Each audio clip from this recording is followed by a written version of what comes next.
বাঙালি মানে খাওয়া দাওয়া ভুরিভোজ, আর তার আদর্শ স্থান বলা চলে খাদ্য মেলা। শীতের আমেজে এখন প্রায় অনেক জায়গাতেই খাদ্য মেলার চল শুরু হয়েছে। রাজ্যের স্কুলগুলিতেও শুরু হয়েছে এই আয়োজন। তেমনই বাঁকুড়ার সোনামুখী বিজে হাই স্কুলে এই বছর প্রথম খাদ্য মেলার আয়োজন করা হলো।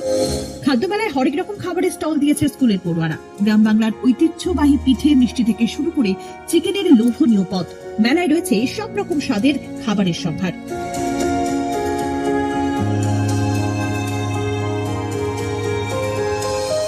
তবে সবচেয়ে নজর কেড়েছে যে খাবারটি, তা হলো ধুকি পিঠে। উনুনের ধিকি ধিকি আগুনে এই পিঠে তৈরি হয় বলেই এর এমন নামকরণ। দেখতে অনেকটা ইডলির মতো হলেও ধুকি পিঠের স্বাদ একেবারেই আলাদা।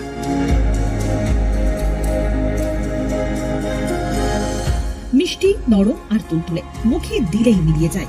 খাদ্যমেলায় অন্যান্য খাবারের পাশাপাশি এই ধুকি পিঠের স্বাদে মজেছে কম বেশি প্রায় সকলেই।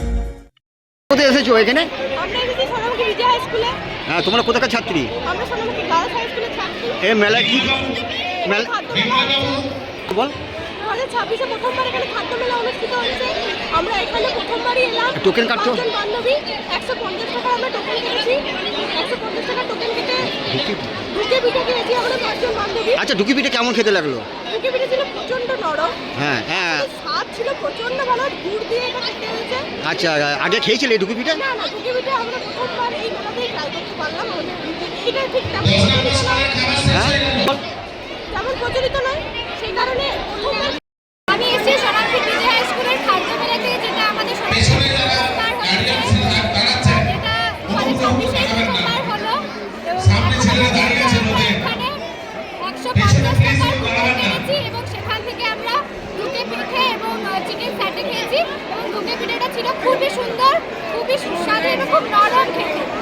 আর শীতের সদ্য ওঠা নতুন চালের তৈরি ধুকি পিঠে আর ছোলা গুড়, যে খেয়েছে একমাত্র সেই জানে এর স্বাদ। শীতকাল ছাড়া এই পিঠে অন্য সময় তেমন পাওয়া যায় না, তাই বছরের এই সময়টাতেই ধুকি পিঠের কদর সবচেয়ে বেশি। তাই খাদ্য মেলাতেও সকাল থেকেই ভিড় জমতে শুরু করেছে ধুকি পিঠের স্টলে।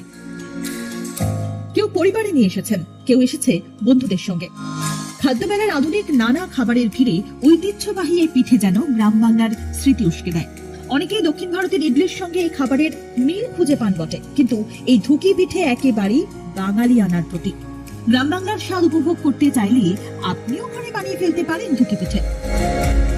শীতের শেষ বেলায় নেহাত মন্দ লাগবে না।